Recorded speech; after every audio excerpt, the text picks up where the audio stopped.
بسم اللہ الرحمن الرحیم۔ شروع اللہ کے نام سے جو بڑا مہربان نہایت رحم والا ہے۔ نبی کریم صلی اللہ علیہ وآلہ وسلم کے زمانے کی بات ہے کہ مکہ میں ایک بیوہ عورت رہتی تھی۔ وہ مسلمان نہیں تھی بلکہ مشرک تھی۔ اس عورت کا 8 سال کا بیٹا تھا۔ وہ دونوں بہت غریب مشکل سے گزر بسر کرتے تھے۔ ایک روز ماں گھر آئی تو بچے نے ماں کے قریب آ کر سوال کیا کہ ماں، میں نے دیکھا ہے کہ آپ دوسرے بچوں کی ماؤں کی طرح نہیں ہو۔ ان کے پاس نئے کپڑے ہیں اور تمہارے پاس میلے اور پھٹے کپڑے ہیں۔ ماں نے بیٹے کی طرف نظر پھیر کر دیکھا، پیار سے اسے اپنے پاس بٹھایا اور کہنے لگی، تو میرا بیٹا اب اتنا بڑا ہو گیا ہے کہ اسے اپنے ماں کے حالات سمجھ آنے لگے ہیں۔ پھر اپنے بیٹے کو سینے سے لگایا اور روتے ہوئے کہنے لگی، بیٹا، تمہارا باپ مر چکا ہے اور تیری ماں اب بیوہ ہے اور تو اب یتیم ہے، اس لیے میرے پاس پہننے کو اچھے کپڑے نہیں ہیں۔ تیری ماں سارا دن لوگوں کے گھروں میں کام کرتی ہے اور جو کچھ بھی آج تک کمایا ہے وہ تم پر لگا دیا ہے۔ تجھے کھانا کھلایا تاکہ تو بھوکا نہ رہے، تیرے لیے کپڑے بنائے تاکہ تیرا جسم ڈھانک سکوں اور تیری پرورش کر سکوں۔ یہ کہہ کر ماں نے بیٹے کو گلے لگا کر خوب روئی۔ بیٹے نے ماں کو چپ کرواتے ہوئے کہا، ماں، تیری چادر پھٹ گئی ہے، میں تیرے لیے نئی چادر لاؤں گا۔ ماں نے پوچھا، بیٹا کہاں سے لاؤ گے؟ تو ابھی 8 سال کا بچہ ہے۔ بچے نے بولا، ماں، میں چچا سے مانگ کر لاؤں گا۔ ماں نے کہا، تیرے چچا نے تو تیرے باپ کی زمین پر قبضہ کر رکھا ہے، وہ تجھے چادر کہاں سے دے گا؟ بیٹا بولا، نہیں ماں، میں ضرور چاہوں گا۔ میں چچا سے جا کر کہوں گا کہ میں تیرا بھتیجا ہوں، وہ مجھے دیکھ کر خوش ہوگا۔ میں کہوں گا، میں زمین نہیں لینے آیا، ماں کے لیے چادر لینے آیا ہوں۔ ماں مسکرائی اور بولی، بیٹا، تجھے پتہ بھی ہے وہ بہت دور رہتا ہے، تو 8 سال کا بچہ ہے، کیسے جائے گا؟ وہاں بچے نے اطمینان سے جواب دیتے ہوئے کہا، ماں تو فکر نہ کر، میں سب پتہ کر چکا ہوں۔ ماں نے بیٹے کو چچا کے پاس جانے کی اجازت دے دی۔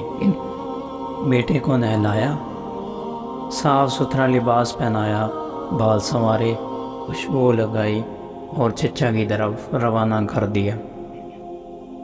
بچہ پیدل چلتا ہوا چچا کے پاس پہنچا۔ جا کر دیکھا کہ چچا اپنے ساتھیوں کے ساتھ بیٹھا شراب پی رہا تھا۔ بچے نے ادب کے ساتھ چچا کو مخاطب کرتے ہوئے کہا۔ چچا نے مڑ کر دیکھا اور کہا، تو کون ہے؟ بچہ بولا، میں آپ کا بھتیجا، میں آپ سے ماں کے لیے چادر لینے آیا ہوں۔ چچا کے سامنے اس کا 8 سال کا بھتیجا کھڑا تھا، لیکن سوائے اس کے کہ چچا اس کو پیار کرتا، بلکہ اس نے بچے کو مارنا اور پیٹنا شروع کر دیا۔ بچاؤ کہہ کر وہ بچہ چیختا چلاتا رہا، اتنا مارا کہ وہ بچہ لہولہان ہو گیا، صاف ستھرے کپڑے خون سے بھر گئے۔ چچا نے بھتیجے کو تھپڑ مارا، کھینچا، جھنجھوڑا اور بچہ دور جا گرا۔ وہ بچہ مشکل سے اپنی جان بچا کر بھاگ گیا۔ ادھر ماں کا دل بے چین ہو گیا۔ وہ اپنے بیٹے کی طرف خاطر گھر سے نکل پڑی۔ یہ صرف ماں اور بیٹے کا پیار تھا۔ ابھی بیٹا ماں تک نہیں پہنچا تھا کہ ماں اس کے لیے بے چین تھی۔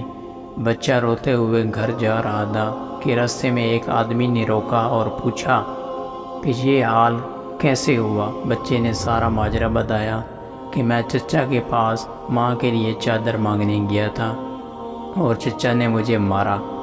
اس راہگیر نے کہا، سنو، خانہ کعبہ میں جاؤ، وہاں تمہیں حضرت محمد صلی اللہ علیہ وآلہ وسلم ملیں گے، ان سے اپنی ماں کے لیے چادر مانگنا، وہ ضرور دیں گے۔ بچے نے آنسو پہنچے اور گھر کی طرف چل دیا۔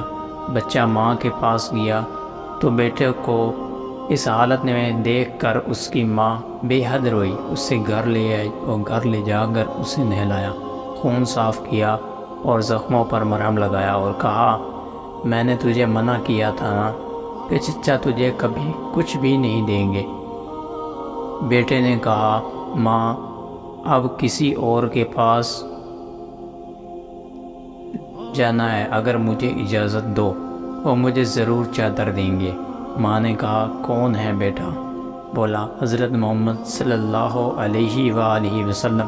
ماں نے بیٹے کو دھکے سے پیچھے کیا اور بولی اب اس گھر میں محمد کا نام نہیں لیا جائے گا، تمہیں پتہ ہے کہ وہ جادوگر ہے، شاعر ہے، مجنوں ہے، تو اس کے پاس ہرگز نہیں جائے گا۔ اللہ تعالیٰ نے اس بات کا ذکر قرآن پاک میں 27ویں پارے میں فرمایا ہے کہ لوگوں میرے نبی کو شاعر، مجنوں اور جادوگر پکارا۔ بیٹے نے کہا ماں میں ان کا پتہ کر کے آیا ہوں، مجھے ایک بار ان کے پاس جانے کی اجازت دو۔ ماں نے بڑی مشکل سے اجازت دے دی۔ یہ ماں اور بیٹا دونوں مشرکین تھے۔ بیٹا خانہ کعبہ کی طرف بڑھا۔ خانہ کعبہ پہنچ کر اندر داخل ہوا تو دیکھا بہت سے لوگ کھڑے تھے۔ بچے کو پہلا والا منظر یاد آ گیا۔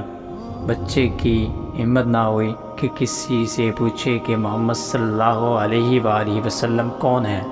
بچہ کھڑا دور سے دیکھتا رہا، پھر اس نے کعبہ کے گرد چکر لگانا شروع کر دیا۔ چلتا رہا اور دیکھتا رہا، پھر ایک شخص پر نظر پڑی تو وہ بچہ کہتا ہے کہ میں ان کو دیکھتے ہی سمجھ گیا کہ یہی حضرت محمد صلی اللہ علیہ وآلہ وسلم ہے۔ ان کے چہرے پر نور ہی نور تھا، وہ خاموشی سے نظریں جھکائے بیٹھے تھے۔ بچہ ان کے قریب گیا اور آہستہ سے کندھے پر ہاتھ رکھا اور بولا اے محمد صلی اللہ علیہ وآلہ وسلم۔ آپ صلی اللہ علیہ وآلہ وسلم نے پیچھے مڑ کر دیکھا اور کہا کون؟ بچہ ایک دم گھبرا گیا اور روتے ہوئے کہنے لگا میں ایک یتیم ہوں، میری ماں بیوہ ہے، مجھے میری ماں کے لیے ایک چادر چاہیے۔ میں اپنے چچا کے پاس گیا تھا لیکن انہوں نے مجھے مارا اور دھکے دے کر مجھے وہاں سے نکال دیا۔ پھر کسی نے مجھے کہا کہ محمد صلی اللہ علیہ وآلہ وسلم کے پاس جاؤ، وہ تمہیں چادر ضرور دیں گے۔ نبی کریم صلی اللہ علیہ وآلہ وسلم 8 سال کے بچے کے منہ سے یہ بات سن کر کھڑے ہو گئے اور اسے سینے سے لگایا اور روتے ہوئے فرمانے لگے میں بھی یتیم ہوں، میری ماں بھی بیوہ تھی۔ میں سمجھ سکتا ہوں کہ یتیم کی زندگی گزارنا کیسا ہے۔ آپ صلی اللہ علیہ وآلہ وسلم روتے رہے اور بچے کے سر پر ہاتھ پھیرتے رہے، اسے پیار کیا اور کندھے پر سے چادر اتار کر اسے دے دی اور فرمایا یہ لو چادر اور اپنی ماں کو دے دینا۔ پھر فرمانے لگے بیٹا اگر اس کے بعد بھی کوئی کچھ چاہیے ہو تو میرے پاس آ جانا، میں تمہیں ضرور دوں گا۔ سبحان اللہ۔ اللہ تعالیٰ نے اس بچے کو اس کی ماں کے لیے دنیا کی سب سے خوبصورت چادر عطا فرمائے۔ اس واقعہ سے ماں اور بیٹے کی محبت کا تو پتہ چلتا ہے، ساتھ ہی ساتھ ہمارے پیارے نبی کریم صلی اللہ علیہ وآلہ وسلم کا حسن سلوک بھی معلوم ہوتا ہے، جو یہ نہیں پوچھتے کہ مانگنے والا مسلمان ہے یا نہیں، کلمہ پڑھتا ہے یا نہیں، بلکہ صرف انسانیت کے رشتے سے ہی اتنے پیار اور محبت کے ساتھ ملتے ہیں۔ یہی ہمارا دین ہمیں سکھاتا ہے۔